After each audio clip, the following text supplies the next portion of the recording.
Turkey's prime minister once said that Turkey is a European country, an Asian country, a Middle Eastern country, Balkan country, Caucasian country, and a neighbor to Africa. A statement that should be taken loosely in defining Turkey as home to diverse religions, cultures, and terrain alike. However, if taken more literally, this could cloud our perception of what Turkey is really like. So what exactly are Americans getting wrong about Turkey? First, let's clear the air on where Turkey actually is and who lives there. It's not an Arab country like some would think. Only about 2% of the population identifies as Arab. The rest are Turkish, Kurdish, and other minorities like Americans and Greeks. Geographically, the country actually sits between Europe and Asia. Politically, the Turkish government leans towards siding more with Europe, and the nation has been attempting to enter the European Union since 1987, but to this day has had no success in doing so. However, since Turkey is more commonly associated with the Middle East by outsiders, many people buy into the stereotype that it is a dangerous country.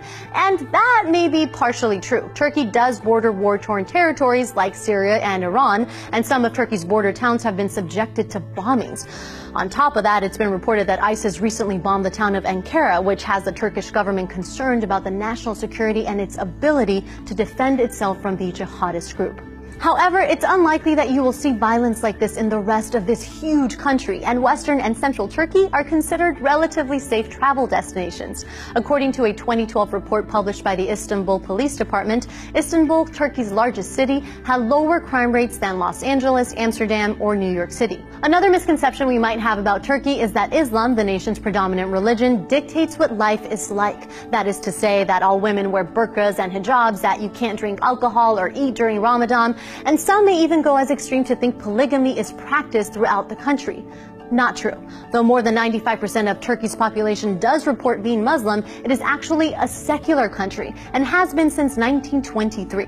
And for many decades, wearing a hijab in public was actually banned because it was thought doing so would go against secularism. Plus, polygamy was officially criminalized with the adoption of the Turkish Civil Code in 1926, making anyone who is married to more than one person subject to arrest and imprisonment. Another misconception is that Turkey is just a big desert with people traveling everywhere by camel. Now that couldn't be farther from the truth, especially when it comes to Turkey's western half. In Istanbul, there's a bustling transit system running throughout the city. Turkey has a number of shopping centers, theaters, airports, more than 100 universities, and an active financial sector. The country is surrounded by water with the Black, Aegean, and Mediterranean seas, and largely covered in greenery. Not a single desert exists in Turkey.